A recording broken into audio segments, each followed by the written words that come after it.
Bueno, muy buenos días. Muchísimas gracias a todos por la invitación.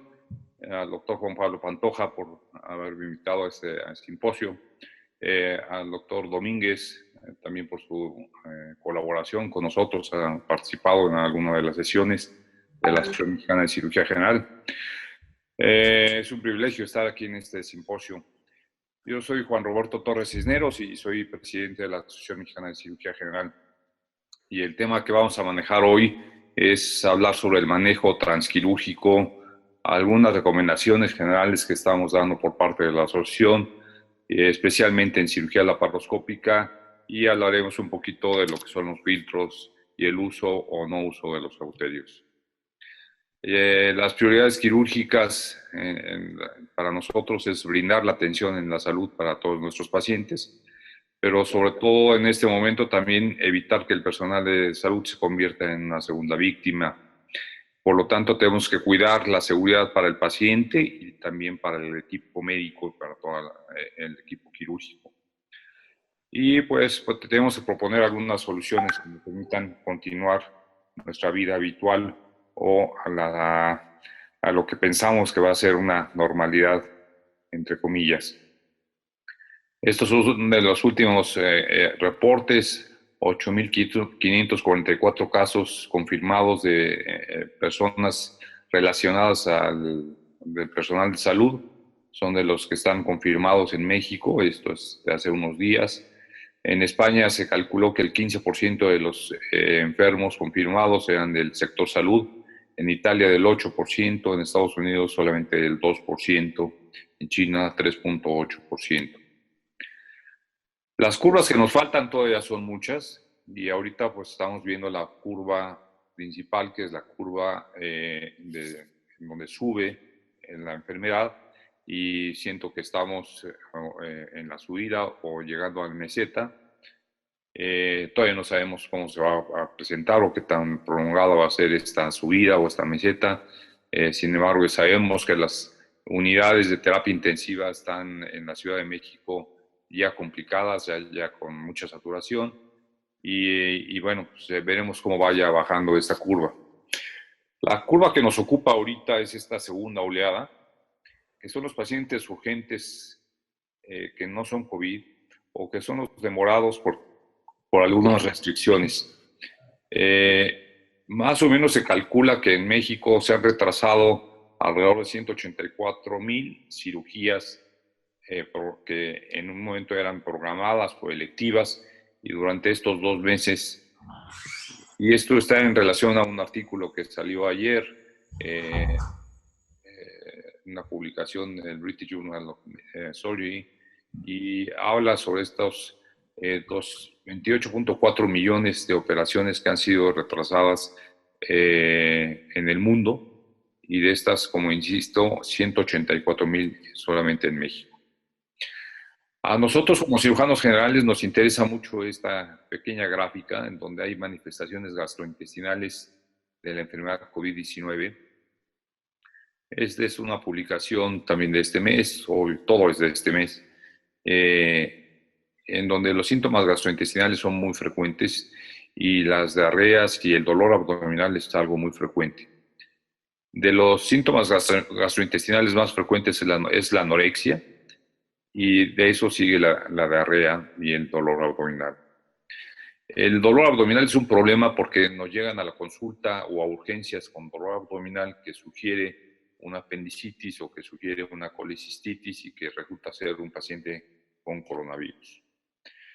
Se ha encontrado que el RNA del coronavirus se encuentra en las heces fecales y es persistente aún después de las pruebas respiratorias, hasta en un 70% de los casos. Aquí vemos, hablando de curvas, estas son las curvas del PCR, y esta curva es como el RNA en heces y cómo se persiste durante varias semanas e incluso después de que el paciente se considera ya curado. Y esto nos habla sobre la persistencia en heces de la infección del coronavirus y por lo tanto de la posibilidad de contagio, aunque no se ha demostrado. A final de cuentas, todos los cirujanos vamos a operar pacientes con COVID positivo. Esto lo sepamos o no lo sepamos en ese momento. Por lo tanto, nuestro riesgo de contagio es muy real y sabemos desafortunadamente mucho menos de lo que necesitamos. En el último mes se han publicado miles de artículos. Si revisa uno PubMed son miles de artículos los que se han publicado o prepublicado en el último mes acerca de COVID-19 y aún así creo que nos falta mucho que saber. Sabemos por lo pronto que el COVID es detectable en expectoración, el coronavirus, en las vías respiratorias o especialmente en las vías respiratorias, en la saliva. También es detectable en el intestino, en las evacuaciones, en la bilis, en la sangre en un porcentaje muy bajo y recientemente salió una detección de RNA en líquido peritoneal. En ese estudio de JAMA, en donde prácticamente todo lo de arriba son secreciones de vías respiratorias y un 29% se encuentra en las evacuaciones, el 1% se encontró dentro de la sangre y como les mencionaba, recientemente salió este artículo en donde se encuentra en un paciente de 78 años el RNA del SARS-CoV-2 positivo en el líquido peritoneal. Es un solo artículo y lo que está detectando en realidad son RNA del coronavirus. No sabemos si existe el coronavirus como tal y tampoco sabemos si esto puede ser transmitible o no. Mientras tanto, tenemos que tomar algunas medidas preventivas y esto es hablar sobre los riesgos de contagio. Los principales riesgos de contagios por los procedimientos de generación de aerosoles. Y cuando entramos a quirófano, la principal forma de transmisión es la intubación y la extubación, o cuando en el mismo quirófano se está haciendo algún procedimiento como endoscopía o broncoscopía. Se ha visto que en resecciones intestinales, sobre todo hablando de colon, puede haber presencia de coronavirus, especialmente también en resecciones pulmonares, y cuando hay una inadecuada aspiración de secreciones. Esto agregado a los aerosoles producidos por el bisturí ultrasónico, por el electrocauterio. Para la intubación y la extubación tendremos que tomar algunas medidas, ya se están tomando unas medidas como este tipo de intubación a través de una cámara de protección. Como cirujanos tenemos que estar conscientes que la aspiración de secreciones orofaringias o vómitos se recomienda con el uso de Yancauer y que no sea flexible para que no haya algún manejo y que brinque la sonda. Pero sobre todo tenemos que tener mucho cuidado con esta perforación que existe en las cánulas, tanto de Yancauer como esta de aspiración pequeña. Pero en este puntito se pueden producir aerosoles con mucha facilidad y entonces cuando estamos aspirando, si no tenemos protegido esta perforación, puede haber producción de aerosoles. Procedimientos de superdifusión de aerosoles, obviamente el principal es la traqueotomía, que hay que tener mucho cuidado y muchas precauciones para hacerlo. Los procedimientos en la base del cráneo y los otorrinos. Los otorrinos laringólogos tienen que tener mucho cuidado con la cirugía orofaringia y los cirujanos plásticos igualmente con la cirugía nasal. Hay un tiempo en el que vive el virus dependiendo de las superficies que se estén considerando. El menor tiempo es dentro de la piel, pero en la madera puede estar hasta por 4 días, en el papel por 4 o 5 días, en el metal hasta 5 días, en el uniforme quirúrgico o en la bata puede estar por 12 horas. Y en realidad en el quirófano lo que nos preocupan son estos, lo que nos puede llegar a la piel, por un lado, y lo que está volando en el aire, sobre todo en los espacios muy cerrados como es un quirófano. En estos espacios muy cerrados, Más o menos hay un promedio de 2 metros, lo que puede llegar estos aerosoles, pero se pueden llegar hasta 4 metros la dispersión de estos aerosoles, y estos pueden permanecer en el aire hasta 45 minutos en espacios que son cerrados y en donde no hay una buena circulación. Y por eso la importancia de que en el quirófano se esté circulando el aire en una forma constante y que preferiblemente exista un sistema de presión negativa que esté recirculando en una forma muy frecuente el aire. Se considera que para que esto pueda estar limpio, el aire tiene que haber recirculado cuando menos unas 20 veces. Es por eso que se publicaron en este mes muchos artículos sobre los sistemas de protección que tenemos que tener durante esta pandemia, hablando de esta pandemia que no va a terminar ahora y estos sistemas de protección que no van a terminar ahora, y que son básicamente las medidas de seguridad del equipo de protección personal y tener mucho cuidado con la producción de aerosoles. Ya lo mencionó el doctor Miguel Herrera, del American College of Surgeons, del Colegio Americano de Cirujanos, dio algunas recomendaciones, pongo aquí las más importantes, en donde dice que el virus es una máquina perfecta y que parece ser un enemigo perfecto, muy contagioso y puede ser muy agresivo, sobre todo en las personas susceptibles o vulnerables. Y se recomienda hacer pruebas en la mayoría de las personas, en la mayor cantidad posible, crear 2 áreas independientes, tanto en el hospital como en las salas de quirófano, para COVID positivos y COVID negativos, crear 2 áreas de hospitalización y de terapia intensiva.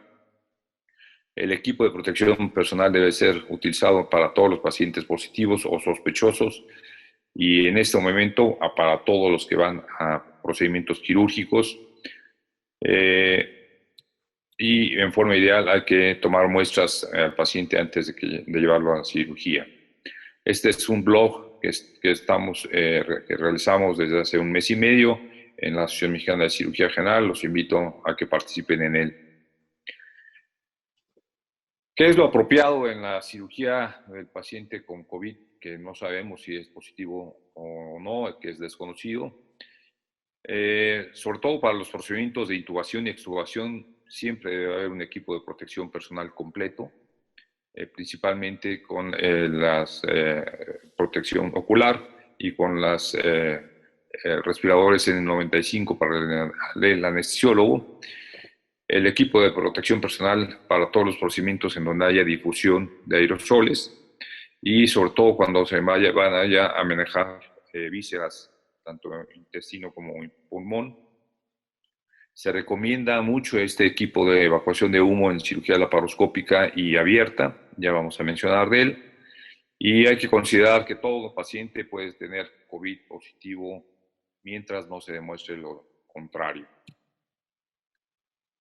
Cuando tenemos un paciente que sí es COVID positivo, nuestra sala de quirófano tiene que tener una presión negativa o neutra.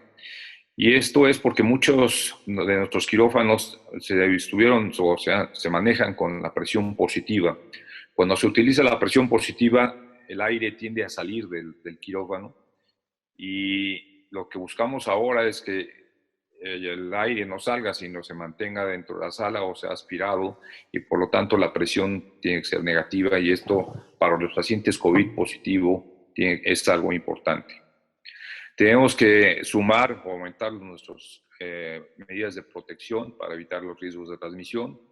El respirador N95 tiene que ser definitivo para todo el personal, N95 o N100. Y tenemos que empezar a utilizar este equipo de evacuación de humo en cirugía laparoscópica y abierta, que desafortunadamente en México no lo tenemos tan fácilmente. Dentro de la sala de operaciones, la menor cantidad posible de personal. Todos deben usar estos respiradores, y de ser posible hay que hacer la intubación y la extubación dentro de la sala de quirófano, pero con los cirujanos aún afuera. El único que tiene que estar adentro es el anestesiólogo con 1 o 2 ayudantes máximo. esperar un poquito a que haya un recambio dentro de la sala de quirófano para que pues, los cirujanos podamos entrar y mientras tanto tenemos que estar viendo desde lejos qué es lo que cómo se está manejando la vía aérea. Por otro lado, las unidades de electrocirugía deben establecerse con la configuración más baja posible para el efecto deseado. Hay que minimizar y disminuir el uso de electrocirugía y el equipo ultrasónico. El equipo quirúrgico durante los procedimientos de COVID-19, todo el material debe hacerse limpieza por separado de los otros equipos quirúrgicos. Durante el principio de la pandemia existía la idea de que todo lo que era cirugía laparoscópica tenía que estar detenido y se paró, de hecho. Y entonces este tipo de artículos, este es reciente, que habla sobre el paradigma de convertir a nuestros procedimientos a cirugía abierta o no, y habla sobre algunos beneficios de la cirugía abierta en donde no se utilice la cirugía general y donde se minimice o no se use el electrocauterio, y en estos casos podría estar bien justificada la cirugía abierta. De todas formas, siempre tenemos que entrar con el equipo de protección personal, el respirador N95 a quirófano, con protectores oculares y faciales. Ante este paradigma de convertir la cirugía abierta, tenemos la otra ventaja de la cirugía laparoscópica, en donde la mejor barrera, el sistema de protección, es la piel del paciente. Entonces podemos manejar los aerosoles en forma más fácil cuando es cirugía laparoscópica. Como ya mencionábamos, a un principio de la pandemia se mencionó la incomodidad de realizar cirugía laparoscópica, y esto es a partir de algunos pronunciamientos hechos en Inglaterra. Después se ha ido viendo que los procedimientos laparoscópicos pueden ser más seguros incluso que la cirugía abierta. Pero sí existe una mayor dispersión de aerosoles en los procedimientos laparoscópicos y tenemos que tener mucho cuidado, sobre todo cuando es la anestesia general, ya mencionamos, por el procedimiento de intubación y extubación. Aún no hay evidencia de que los riesgos de la cirugía mínimamente invasiva o laparoscópica contra los procedimientos de cirugía abierta o convencional sean mejores o haya alguna ventaja entre uno y otro. Lo que sí hay evidencia, tanto en el quirófano como en todos los hospitales, cuando el hospital y el quirófano utilizan el equipo de protección personal adecuado, hay mucho menos contaminación del personal de salud. Por lo tanto, es recomendable. Esta infografía estuvo saliendo desde hace un mes y medio, en donde se recomendaba sobre todo el equipo de protección personal para el equipo que está dentro del quirófano, para el grupo, y se empezaba a mencionar, y eso nos cayó de sorpresa, sobre todo aquí en México, el uso de filtros tanto de entrada como de salida del CO2 y minimizar el uso del electrocauterio. Hace ya unas semanas, el CELLES publicó cuáles son las mejores prácticas para la cirugía laparoscópica en la era del COVID. Y es importante mencionar que hay que hacer las heridas tan pequeñas como sea posible, las heridas de los tócares. Hay que bajar o disminuir la presión del neumoperitoneo a lo menor posible para que podamos estar operando y para que tengamos una buena visión. Hay que sellar todas las válvulas de los puertos, hay que filtrar el aire antes del cierre y antes de la extracción de los tócares o conversión. Ahorita vamos a dar algunas recomendaciones. Nos hablan sobre los dispositivos de succión y evacuación de aire, y esto es a base de filtros de ultrafiltración, ULPA. Nos recomiendan utilizar el electrocauterio y el bisturí ultrasónico lo menos posible, y sobre todo en pacientes COVID-19 no se recomienda el uso de drenajes. A pesar de este artículo que salió recientemente, Annals of Surgery, en donde se encuentra RNA SARS-CoV-2 positivo en el líquido peritoneal en un paciente de 78 años que tenía obstrucción intestinal y obviamente distensión abdominal. Teóricamente el líquido no estaba contaminado ni con materia fecal ni con sangre y salió positivo para RNA de SARS-CoV-2. A pesar de eso, no hay una evidencia concluyente de que los aerosoles por la paroscopía transmitan el coronavirus, especialmente cuando estamos utilizando el equipo de protección personal. Este coronavirus es un RNA, un virus RNA, y por lo tanto se transmite por vía aérea. Otros aerosoles y otros virus, otros aerosoles en otros estudios se han encontrado que se tienen los virus de hepatitis B, sobre todo de HIV y de papiloma en el humo, y esto se puede encontrar en el humo del electrocauterio. Sí se ha visto que algunos cirujanos se puedan haber contagiado con papiloma. No es frecuente o no se ha reportado prácticamente que haya pacientes con hepatitis y con HIV transmitido por aerosoles de la paroscopía. Por lo tanto, el virus sí está activo en el CO2 de este tipo de virus, pero no sabemos qué tanto puede estar activo en procedimientos por la paroscopía. Por lo tanto, no hay una evidencia concluyente. Mientras tanto, tenemos que utilizar medidas de prevención. Las medidas de prevención, como ya se mencionaron, es la baja en el neumoperitoneo a lo mínimo indispensable, sellar las válvulas de nuestros puertos para que no haya fugas, haciendo las incisiones lo más pequeñas posibles o incluso poniendo alguna sutura transfictiva alrededor del puerto, y utilizar el electrocauterio y el bisturí armónico o ultrasónico lo menos posible o nada. Para evitar las medidas de transmisión, utilizar los filtros de ultrafiltración, tanto de entrada como de salida del neumoperitoneo. Se han utilizado otro tipo de métodos, a mí no me gustan, de hecho, sí algunos lo están utilizando, como es esto de meter un tubo de aspiración por donde va saliendo el CO2 a jabón o a agua oxigenada o a hipoclorito de sodio. Yo creo que no son convenientes. Todas esas medidas improvisadas pueden ser no confiables. Y la verdad es que no sabemos cuando se utiliza este tipo de métodos en donde meten lo que está saliendo de neumoperitoneo hacia un líquido, no sabemos qué es lo que está saliendo en las burbujas, entonces yo siento que no son confiables. Definitivamente insistimos mucho en los respiradores N95 y la protección ocular. ¿Qué pasa en cirugía abierta? En cirugía abierta tenemos que estar aspirando el humo constantemente. Todo lo que se produce con el electrocauterio puede llevar partículas o incluso virus.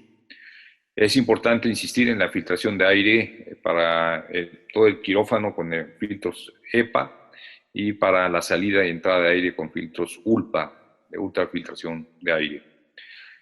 El control de humo en cirugía abierta puede ser mucho más difícil y cuando se está utilizando el electrocauterio hay que estar aspirando el humo en una forma constante. Los respiradores y los protectores de ojos. Sí hay que utilizar toda la protección y no hay datos concluyentes que los virus infecciosos respiratorios se transmiten a través del humo quirúrgico o del neumoperitoneo. El bisturí ultrasónico y el electrocauterio producen partículas muy pequeñas en electrocirugía del 0.07 micrómetros, bisturí armónico de 0.35 son un poquito mayores. Al ser un poquito mayores tienen un poquito más de líquido y pueden contener un poco más fácil los virus. Entonces con los dos hay que tener cuidado. A diferencia de cirugía laparoscópica, cuando estamos operando abierta y usamos el electrocauterio, a los 5 minutos de activación del electrocauterio, la concentración de partículas de humo en un quirófano se elevan de 60,000 hasta 1 millón de partículas por pie cúbico cuando no estamos haciendo la aspiración. Y esto hace que la concentración de humo y de partículas dentro del quirófano sea muy alta y se conviertan en verdaderos laboratorios virales dentro del quirófano. Esto en Latinoamérica nos cayó sorpresa que teníamos que utilizar estas extracciones de humo. En Estados Unidos, en Inglaterra eran ya muy recomendados, bueno, en Europa. Sin embargo, en Estados Unidos solamente el 14% de los cirujanos estaban utilizando estos extractores de humo y bueno, en México no los estábamos utilizando. Hablando de filtros de extracción de humo, los filtros ULPA son los que se recomiendan como mejores. En México es difícil todavía encontrarlos. Yo espero que pronto nos lleguen y que las casas comerciales se pongan las pilas y nos lleguen y tengamos estos filtros ULPA a la brevedad posible. A pesar de que son potencialmente y sobre todo se ha demostrado que otros virus, si lo detienen a otros virus, por lo pronto no hay pruebas definitivas que hablen sobre la transmisión del coronavirus. Son eficaces para prevenir el coronavirus, sí, posiblemente, pero no tenemos la seguridad. Por lo pronto sabemos que el coronavirus es muy pequeño, es 0.06 a 0.14 micras, pero con este tipo de filtros ULPA es suficiente. Hay muchos sistemas de extracción de humo. Estos son los más conocidos. Son 4 fases: un prefiltro, un filtro ULPA y carbono activado, y un filtro final. Este sí lo había en México y algunos hospitales, pocos, lo pueden tener. El de arriba a la derecha es un filtro para cirugía abierta que tiene en la punta el electrocauterio y se está utilizando el electrocauterio con una aspiración continua.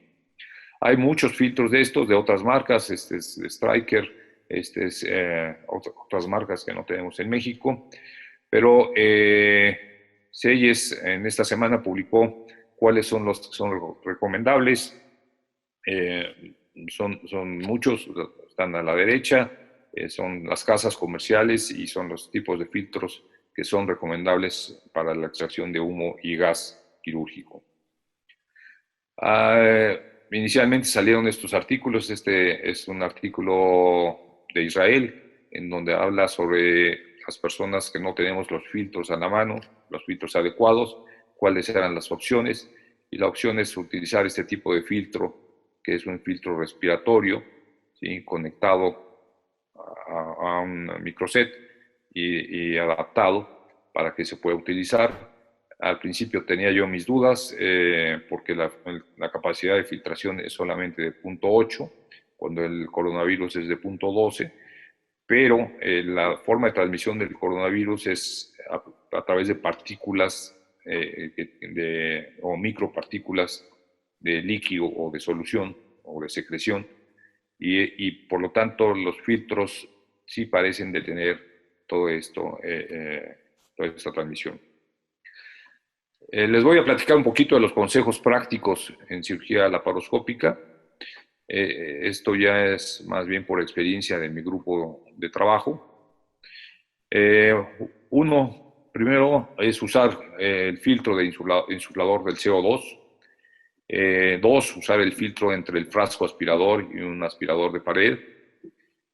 Hay que utilizar un puerto de 5 o 10 milímetros por donde se va a hacer lo que llamábamos ventana o chimenea para la extracción de neblina, y esto tiene que estar conectado a un tubo con filtro.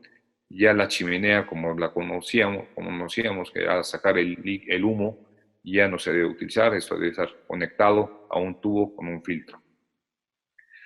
Ya mencionábamos que todas las válvulas de los trócares deben estar cerrados antes de la introducción a la cavidad abdominal. Cerrar todas las válvulas antes de conectar o desconectar los tubos de CO2. Y sobre todo cuando se prenda y se apague la insuflación de CO2.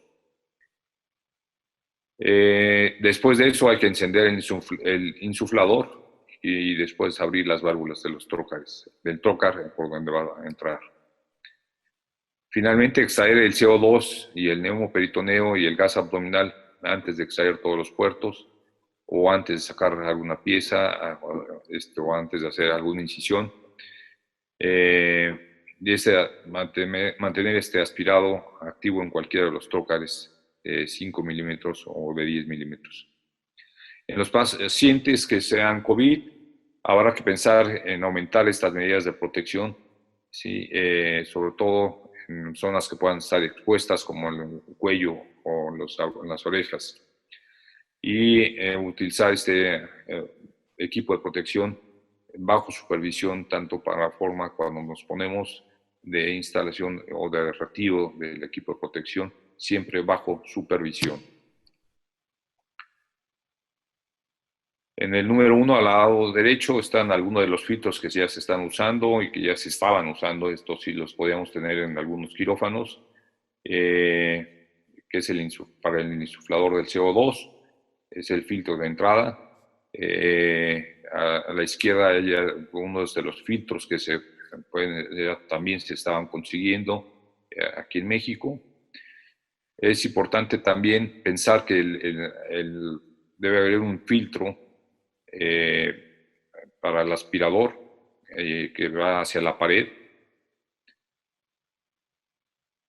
y conectar uno de los puertos, tanto de 5 o 10 milímetros, por donde va a ser la ventana de salida del neumoperitoneo, hacia un filtro. Este filtro, algunos cirujanos lo están utilizando directamente a que salga al aire y ya pasó por el filtro, entonces teóricamente ya no es contaminante. Y otros lo están utilizando, aparte de aquí, sale hacia la succión del aire, y entonces hacen un circuito cerrado completamente. De todas formas, el equipo de protección personal es muy importante. A final de cuentas, la vía de abordaje quirúrgico o abierto por la laparoscopía será la que mayor beneficio tenga para el paciente, independientemente si es COVID o no es COVID. Algunos pacientes han estado llegando en las últimas semanas con dolor abdominal y finalmente resulta ser COVID-19. Pacientes que presentan cuadros de colecistitis y que se agudiza el cuadro de colecistitis.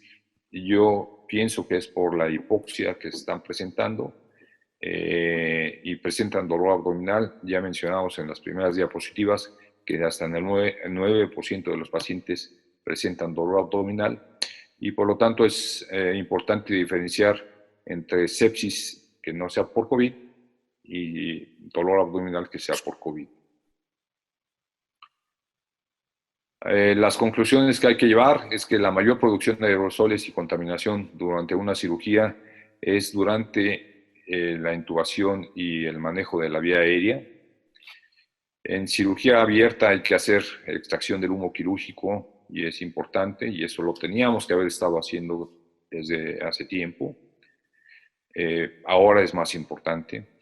En cirugía de urgencia, cuando el paciente llega con dolor abdominal a un servicio de urgencias, es importante, además de hacer la prueba diagnóstica para COVID-19, hacer tanto tomografía de abdomen como tórax, y la tomografía de tórax nos da el privilegio o la facilidad de saber o de tener una muy buena orientación para saber si este paciente, además de un dolor abdominal, puede traer coronavirus. Mientras tanto, tenemos que asumir que todo paciente puede ser portador o enfermo de COVID-19 hasta que no se demuestre lo contrario.